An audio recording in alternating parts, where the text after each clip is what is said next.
Hoje vai ser parte do Sermão do Monte.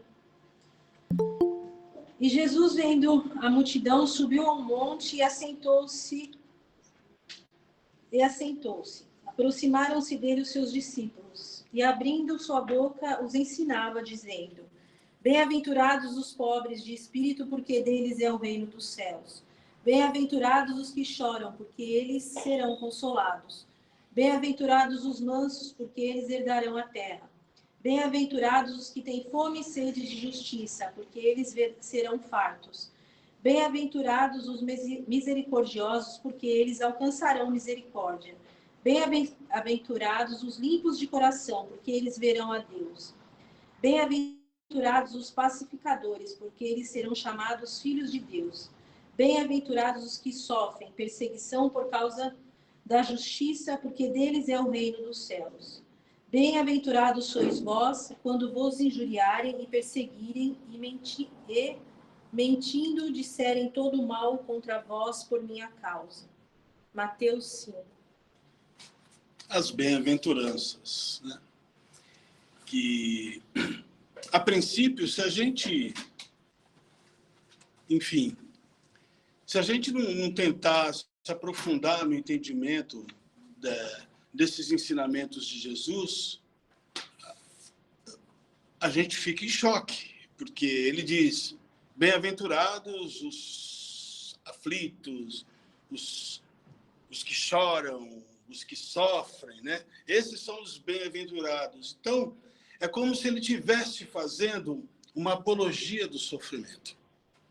O sofrimento que nos traz essa bem-aventurança. Então, para tentar tornar esse texto mais verossímil, mais próximo da nossa realidade, a gente precisa tentar entender o que ele quis dizer com isso. Por que que os que sofrem são os bem-aventurados? E quem são os que sofrem? Não somos todos nós? Existe alguém aqui que não sofra? Vocês conhecem alguém que não sofra? Então, todos nós somos, de alguma forma, bem-aventurados. A bem-aventurança, ela é resultado do bem sofrer. E não do mal sofrer. Porque nós não sabemos nada. Nós não sabemos nem sofrer. Tamanha é a nossa ignorância. Nós sofremos mal. Nós atravessamos as dificuldades e os obstáculos que a vida nos impõe da pior forma possível. Com desânimo, com revolta, reclamando, não aceitando. Não queremos passar por nenhum tipo de desconforto. Buscamos quase sempre mecanismos de fuga para anestesiar as angústias.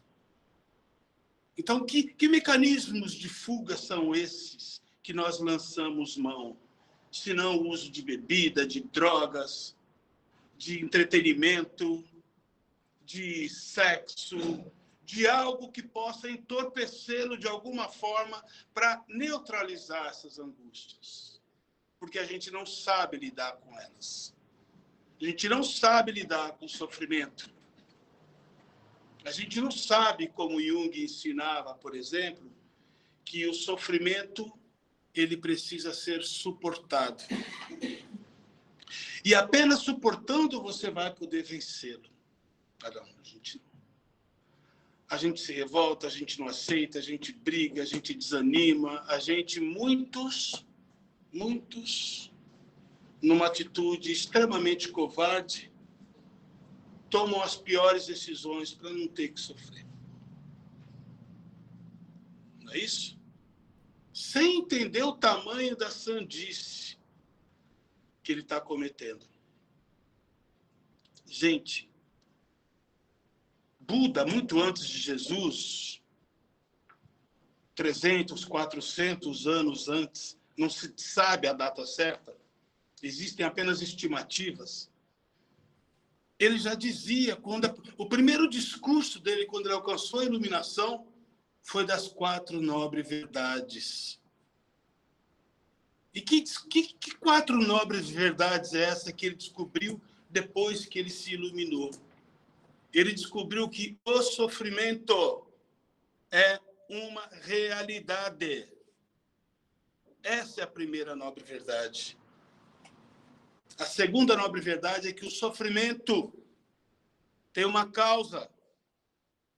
E a causa do sofrimento é o nosso apego, que cria desejos, que cria uma série de confusões mentais e nos coloca dentro de um mundo ilusório, onde a gente só conhece decepção, frustração e uma série de coisas, que são resultado desse mergulho nessa toca do coelho que faz a gente entrar no mundo de Alice, no mundo de sonhos, fora da realidade.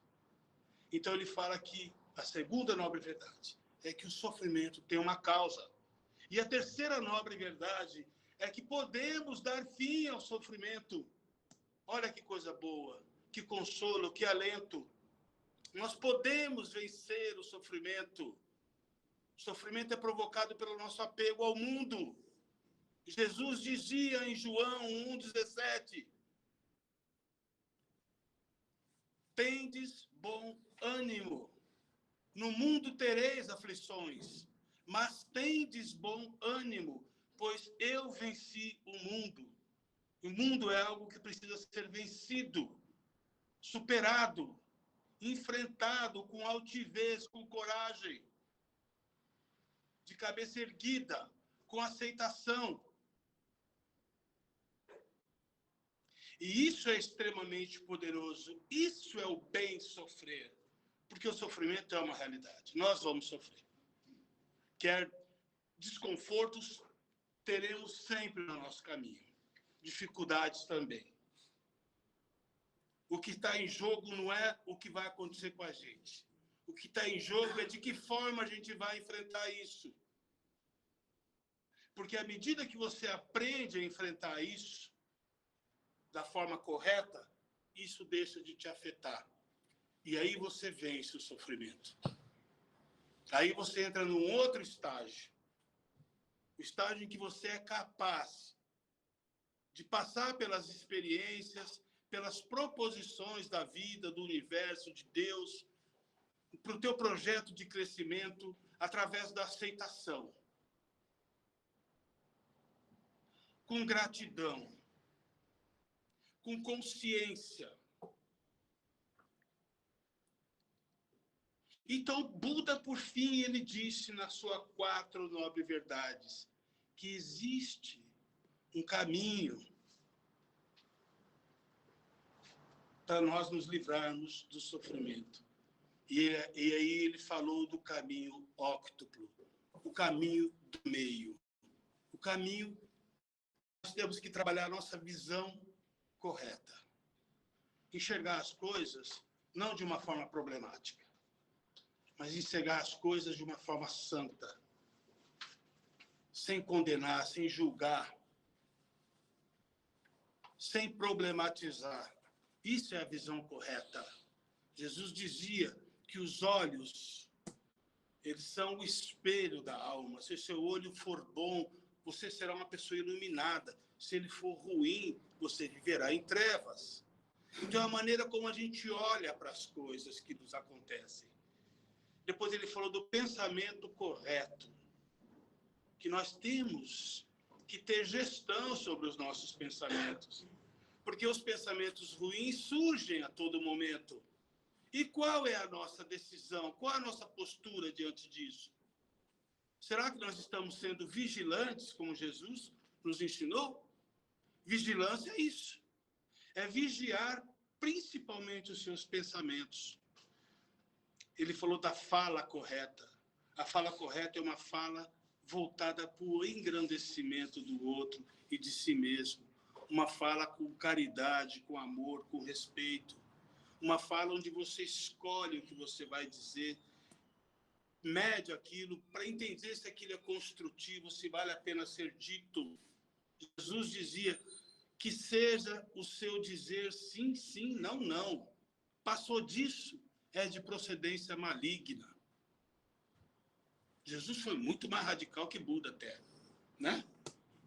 Porque a gente viver só dizendo sim e não é difícil. A gente tem que se posicionar às vezes, tem que dizer o que pensa. Ok. Ação correta também faz parte de uma coisa que a gente tem que empreender. O que é uma ação correta? Toda ação que é feita com amor, gente. O Karma Yoga, o caminho do Karma Yoga, da realização, da iluminação pela ação, é quando você coloca simplesmente amor em cada gesto, não em cada ação, cada gesto seu. De você pegar na maçaneta de uma porta, eu dou sempre esse exemplo, com amor. Virar essa maçaneta, abrir a porta e fechar. Porque se você faz aquilo com raiva, daqui a pouco ela quebrou. Daqui a pouco você tem que trocar. A gente vai destruindo o mundo ao nosso redor, as pessoas ao nosso redor, em função do nosso comportamento, das nossas ações. Todos se machucam com isso. Onde não existe amor, existe dor. Exatamente. Quem falou dor? Pode até escrever um poema que rimou bonitinho, né? Amor rimado com dor. E depois, o meio de vida correto também faz parte do caminho do meio. O que é o meio de vida correto? Quando você escolhe viver e trabalhar sem que isso seja prejudicial a ninguém, isso possa te enobrecer, isso possa ajudar na construção de um mundo melhor, né? E a gente percebe que muitas vezes as pessoas trabalham pensando em levar vantagens, pensando em passar rasteira no outro. As pessoas se corrompem muito facilmente hoje em dia. Então a gente percebe que tem muitas vezes muitas pessoas distantes disso. Trabalham sem amor. Ah, eu sou professor de matemática, mas odeio dar aula. Por que você está dando aula, então? Né? Por que você escolheu esse dar que não está sendo bom para você? Não é um meio de vida correto. Então a gente tem que saber de que forma a gente escolher, né, esse meio de vida. Esforço correto, né? O esforço correto também, porque a gente se esforça, às vezes, motivados por ilusões, né? Cheio de sonhos na cabeça. A vida é assim, gente. Você vai ficando mais velho, você vai olhando para trás, você vai, puxa vida, gastei tanto esforço perseguindo uma coisa que não era para mim, não estava no meu destino. Eu tinha a intuição de que não tinha que fazer aquilo, mas fiz. Então, isso é um esforço incorreto. O esforço correto é quando você empreende um esforço que esteja conectado com a tua missão de vida, porque todos nós temos uma missão de vida, seja ela qual for, mas tem uma missão. E ali você coloca de forma correta. Então, até disso o Buda tratou, né, nesse caminho óctuplo. Por fim, atenção correta e concentração correta, que está intimamente ligado à questão da transcendência, do domínio da mente, de você aprender a controlar os seus pensamentos, controlar a sua mente, de você aprender a ter foco. Concentração é isso, a gente perde foco demais, ainda mais nos dias de hoje, que a gente é o tempo todo estimulado para entrar num celular, para entrar num computador, para assistir uma televisão, para assistir um canal, um Netflix, para não sei o quê, para conversar, para fazer alguma coisa. A gente está o tempo todo sendo estimulado, a gente não consegue ter foco. Ah, o meu foco é isso, eu tenho que abrir mão de uma série de coisas que estão me tirando daquele foco. Porque uma vida sem concentração, uma vida sem foco, é uma vida que não vai te trazer nenhum tipo de rendimento, de prosperidade, de crescimento. A prosperidade depende disso, de foco, Não importa o que você quer fazer, mas coloca foco naquilo. Os japoneses sabem disso há muito tempo. Eles falam, se eu for ser lixeiro, eu vou ser o melhor lixeiro do mundo. Se eu for ser dentista, se for para eu ser dentista, eu serei o melhor dentista do mundo. Então, eles trabalham com essa ideia de foco, de colocar intensidade no que eles fazem. É outra cultura, uma cultura milenar, que já conhecia tudo isso aqui muito antes da gente. Então, gente, é isso. O sofrimento, as bem-aventuranças de Jesus, essa ideia de sofrimento, ela precisa ser mudada, porque sem sofrimento não há avanço, crescimento, aprendizado, não há nada. Não há nada. A vida de cada um de nós é a vida de alguém que tem uma montanha para escalar. E a montanha está lá para todo mundo. Você vai ter que subir, você vai ter que passar pelo desconforto, você vai ter que fazer esforço. Tem hora que você vai desanimar, tem hora que você vai querer desistir. Não, eu vou pular daqui, chega, isso aqui não é para mim. Mas aqueles que persistem, aqueles que aceitam, aqueles que transformam essa subida com aceitação, com gratidão, com um sentimento elevado, chegam sim ao topo. E lá eles vão ter uma visão ampla de tudo. Vão ter uma atmosfera melhor para se respirar. Vão sentir-se grandes. Vão sentir-se que alcançaram. Isso são ensinamentos, gente, do próprio Nietzsche. Ele fala desse exemplo da montanha. Então a gente tem que subir, tem que subir. Essa é a realidade da vida. O sofrimento é uma realidade imposta, porque esse mundo é um mundo de aprendizado. Ninguém vem aqui para se divertir. Ninguém veio aqui a passeio, né? Antigamente tinha essa frase, né? Eu não vim ao mundo a passeio, como é que é? Eu não lembro bem, mas a vida não é um passeio. A vida é um processo de aprendizagem. Isso aqui é um educandário. Nós teremos lições diárias. Nós seremos testados o tempo todo. Passaremos por provas. Teremos momentos de tranquilidade, de prazer também, sim, porque senão ninguém aguenta. Igual aquela música do Chico Buarque, né? A gente vai bebendo que também sem a cachaça, ninguém segura esse rojão, né? Não tem isso que ele falava? A gente tem que ter os nossos momentos de prazer. Porque mais tem que entender que o que nos trouxe aqui, o nosso objetivo, é o objetivo de nos tornarmos melhores, avançarmos. E o bem sofrer implica em aceitar as coisas como elas são, a vida como ela é, as pessoas como elas são, as provas que a vida te oferece. É você não lutar contra os processos aos quais você está inserido. Existe toda uma dinâmica para cada um de nós, gente. Uns precisam desenvolver humildade, vão ser testados nesse sentido. Outros precisam desenvolver coragem, vão ser testados nesse sentido. Outros precisam desenvolver perseverança, vão ser testados nesse sentido. Outros precisam desenvolver serenidade, vão ser trabalhados nesse sentido. Passarão por experiências, conhecerão pessoas, estarão nos lugares apropriados para o desenvolvimento dessas potencialidades que existem em nós, que não são nada menos do que as nossas virtudes, porque uma vez que essas virtudes começam a se manifestar em nós, isso é o reflexo do nosso eu divino, do nosso eu verdadeiro, do nosso eu superior. E a vida, ela conspira para o desenvolvimento de tudo isso. Quando a gente se entrega ao oposto de tudo isso, ao orgulho, ao desânimo, à vaidade, ao medo, quando a gente se entrega,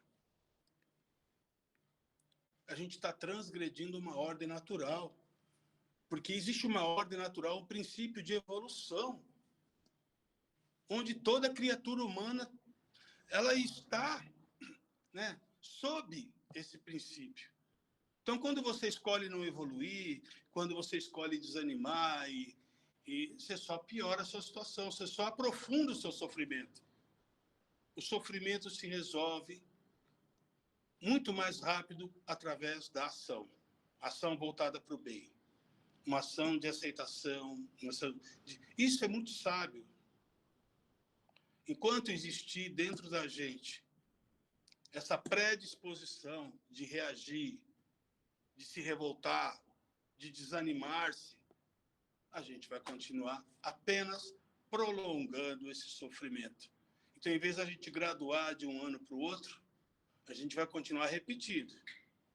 Os outros vão avançando e a gente está lá, na terceira série ainda. Né? Estou com 19 anos na terceira série.